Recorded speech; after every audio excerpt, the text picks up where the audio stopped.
Hello guys. Welcome back to the channel. Today's topic is the 7 worst movies of 2020 that you totally need to check out but not really. How's your 2020 going?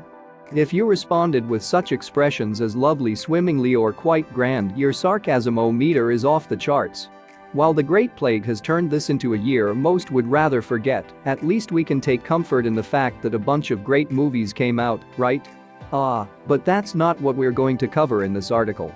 We thought it might be fun to pour a little salt in the wound and focus on some of the very worst movies released in 2020. Enjoy. Number 7. Bloodshot. Ray Garrison, Vin Diesel, is a US Marine who successfully rescues a bunch of people, is killed on vacation by mercenaries, he is brought back to life like Jean-Claude Van Damme in Universal Soldier, and a bunch of other stuff happens, etc., etc.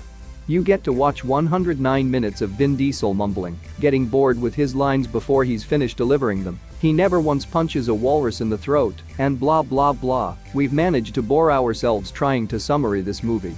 If you've ever gone to a Vin Diesel in literally anything and walked away feeling disappointed, you only have yourself to blame. Twice.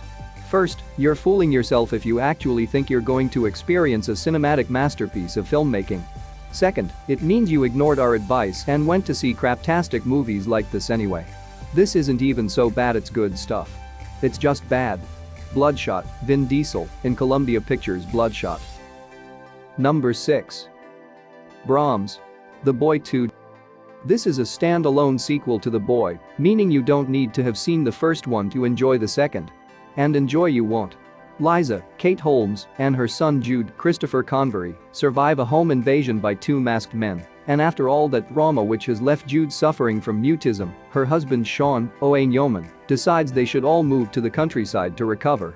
While there, Jude comes across a creepy doll that turns out to be demonic.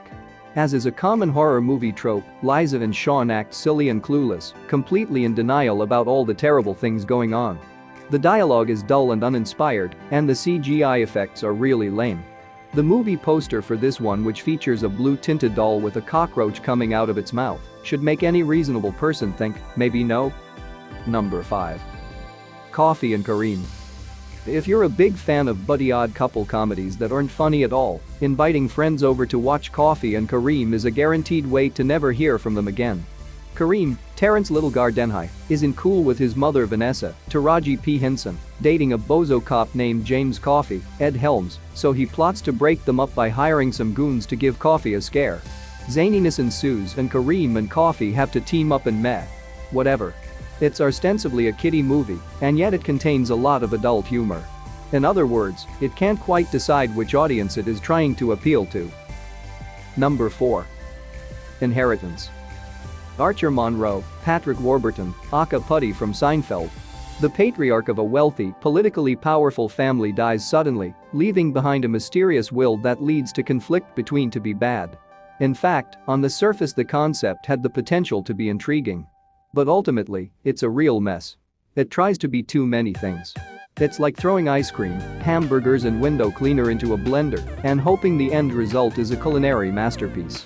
If done with a wink, it might have been possible to win the audience over, but the movie takes itself way too seriously with all its pretentious plot twists. Number 3. The Wrong Missy. If a movie is produced by Adam Sandler's Happy Madison and stars David Spade and features, Rob Schneider, it's targeted for a very particular audience. And when I say particular I mean people who wouldn't know what a good movie is if it bit them on the ass. Spade plays Tim, who goes on a blind date with a woman named Melissa, Lauren Lapkus, and things don't go well. A few months later he meets another Melissa who seems to be the woman of his dreams. He thinks he's inviting her to his Hawaii retreat, but thanks to a madcap screw-up, Melissa from the terrible date shows up instead. I love Lauren Lapkus, but even she can't save this sorry excuse for a movie. Number 2. The Secret. Dare to Dream. Katie Holmes is on the list again, this time as Miranda Wells, a widow mother of 3, who uses the power of positive thinking to change the family's lives. Of all the movies on the list, this one is the most cynical as its only purpose is to serve as a vehicle for selling more copies of The Secret, the self-help book that is garbage but very popular because people love nothing more than to devour useless trash.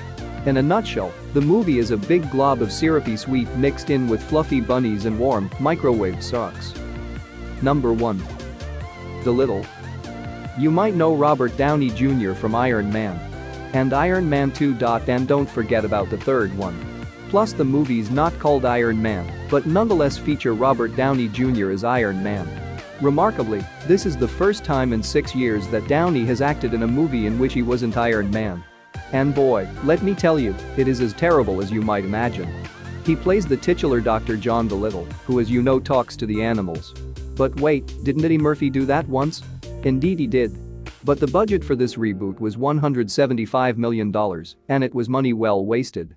The jokes fall flat. There's a really gross one involving a dragon and colonoscopy, and it's reported that Universal lost a cool $100 million when all was said and done. All this is for today's video. Hope so you enjoyed it. Your likes, comments and shares are appreciable for us. And don't forget to subscribe our channel for such more videos. Thank you.